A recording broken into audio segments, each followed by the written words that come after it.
Ni ukweli usiofichika kwamba leo tena kwa mara nyingine Chama cha Mapinduzi kupitia mkutano mkuu wake ulioongozwa na mwenyekiti wa Chama cha Mapinduzi na Rais wa Jamhuri ya Muungano wa Tanzania Dr. Samia Suluhu Hassan imepitisha na kuzindua ilani ya uchaguzi ya miaka mitano ya 2025-2030.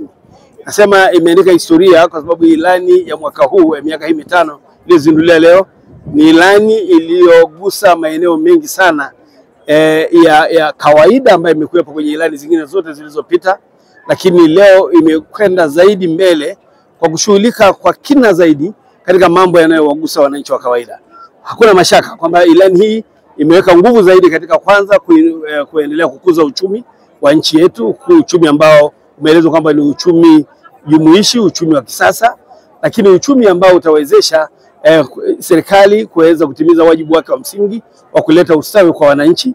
Na kwa ndio maana utakuta katika package nzima ya ilani hii imegusa maisha ya mkulima, maisha ya wafugaji, maisha ya wavuvi wa nchi hii na maisha ya wafanyakazi wa nchi hii, kwamba itashughulika na mambo ya umaskini wao na maendeleo yao, kuinua uchumi wao kwa kiwango ambacho hata ilani imefika mahali pa kuzungumza umuhimu wa kuhakikisha kwamba kila Mtanzania kwa miaka hii mitano ijayo tungetaka kuona watu wanaondokana na nyumba za nyasi na kuwa na nyumba za kisasa. Lakini haya yote yakiwa yamebebwa na ufunguaji wa miundombinu mbalimbali ya barabara itakayosisimua uchumi wa nchi yetu na kuwezesha mazao ya wananchi kwenda katika maeneo yanayohitajika, uwezeshaji wa kuwezesha wananchi kwa upande wa ruzuku na pembejeo za kilimo ili kuweza kuinua kipato cha wakulima, lakini uwezeshaji wa kuongeza meli zetu za uvuvi na boti zetu na kuwawezesha wavuvi katika maziwa yetu na katika bahari zinazotuzunguka.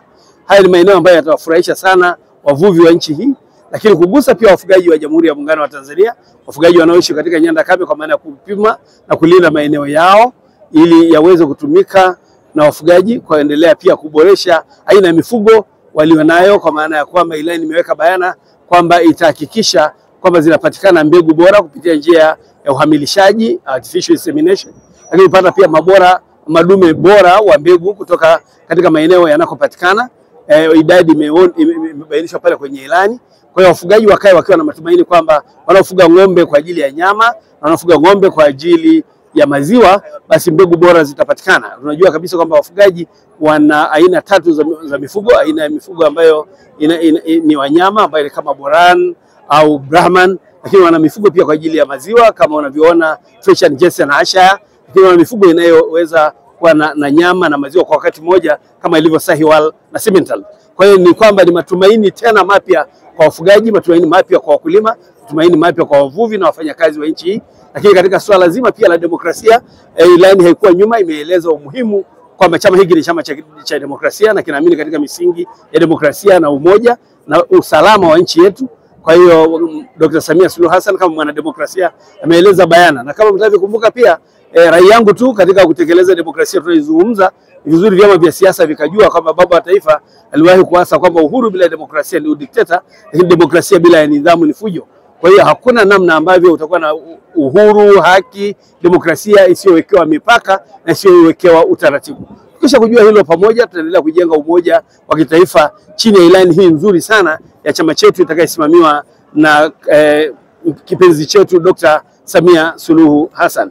Kwa nataka niseme hii ni ilani ya matumaini, ilani ambayo itaendelea kwenda kuongeza viwanda, ajira kwa vijana, lakini uongezaji wa thamani ya mazao yetu ambayo itaongeza pia ajira kwa vijana, lakini pia kuongeza thamani ya mazao ya kilimo, uvuvi, mifugo, mazao ya misitu, lakini madini yetu. Kama sasa tutakwenda kuiona Tanzania ambayo madini yake yanaongezewa thamani humu na kutoa ajira kwa vijana wetu, lakini kuongeza thamani ya mazao ambayo serikali itaweza kupata kodi ya uhakika ambayo itaweza kusaidia katika kuleta ustawi wa nchi yetu. Kwa hiyo nataka niseme Dr. Samia Suluhu Hassan amejipanga vizuri, na ushahidi wa kujipanga kwake vizuri ni utekelezaji wa ilani ambayo mmeona, utekelezaji uliosomwa jana kuhusu serikali, wa upande wa serikali ya Jamhuri ya Muungano, lakini kwa upande pia wa serikali ya Mapinduzi ya Zanzibar ambayo Dr. Hussein Mwinyi ameonyesha bayana kwa kupitia utekelezaji wa ilani ya 2020-2025 kama serikali ya Mapinduzi ya Zanzibar inafanya mambo makubwa katika huduma za jamii. Tumeshuhudia huduma za hospitali za kisasa, tumeshuhudia shule na vyuo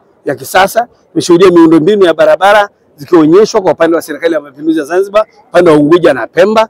Kwa hiyo haya yote Waswahili mimi naamini kabisa Watanzania bara na wanatoka Tanzania Zanzibar hawezi kuwa wezi wa fadhila. Kwa vile vile watawalipa mema kadri ambavyo viongozi wetu wamefanya mema kuhakikisha kwamba Dr. Samia Suluhu Hassan na mgombea mwenza Dr. Emmanuel Nchimbi pamoja na mgombea urais wa Zanzibar Mheshimiwa Dr. Hussein Mwinyi watakwenda kuibuka kidedea. Nataka niseme jambo jingine muhimu sana ambalo ni muhimu kujua ni kwamba hiki ni chama cha ukombozi.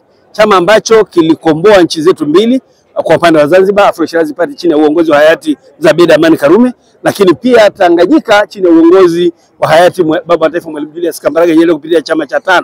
Lakini Watanzania ni vizuri pia wajue wakati chama cha Afro Shirazi Party kinaanzishwa tarehe 5 mwezi wa pili mwaka 57, baba wa taifa alikuwa miongoni mwa walioalikwa. Mwalimu Julius Kambarage Nyerere alikuwa kwa pale. Nadhani ndio maana waliweka misingi ya kwamba mara baada ya uhuru wa nchi zetu mbili chini ya uongozi wa 5 na chini ya uongozi wa Afro Shirazi Party sasa tuunganishe nchi zetu mbili. Na ndio maana unaona muda mfupi tu mara baada ya mapinduzi matukufu ya Zanzibar nchi zetu ziliungana mwaka huo. Kwa hiyo Watanzania ni vizuri wajue kwamba tuko kama tulivyo, tunapiga hatua tuliyopiga kwa sababu chama cha ukombozi cha CCM imeendelea kujishughulisha na mambo ya wananchi. Na niwarejeshe nyuma tu.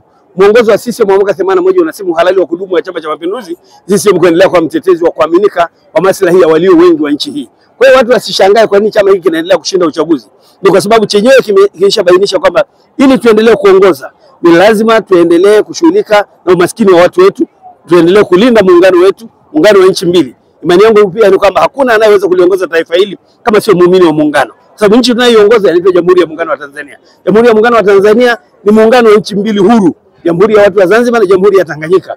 Tunataka rais ambaye anayajua haya, rais ambaye atapambana pia kuhakikisha kwamba analinda rasilimali za nchi, na si mwingine ni Dr. Samia Suluhu Hassan. Dr. Samia Suluhu Hassan kwa miaka hii 5 ameonyesha uzalendo wa hali ya juu katika kulinda rasilimali za nchi.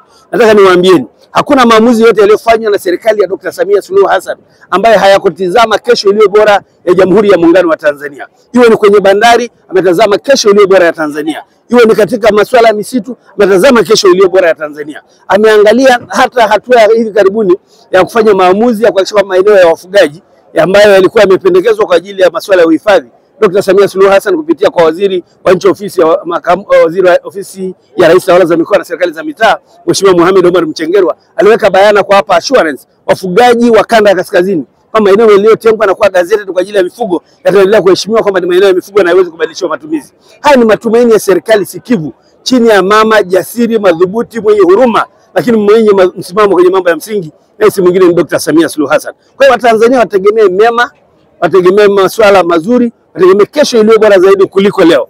Dhahiri chini ya uongozi huu na chini ya ilani hii Watanzania, uchumi wa sasa, Watanzania wataenda kushuhudia kwamba Tanzania inapiga hatua kutoka uchumi ulio nyuma au uchumi tulionao leo kwenda kwenye uchumi wa kisasa wa taifa linalojitegemea na uchumi jumuishi.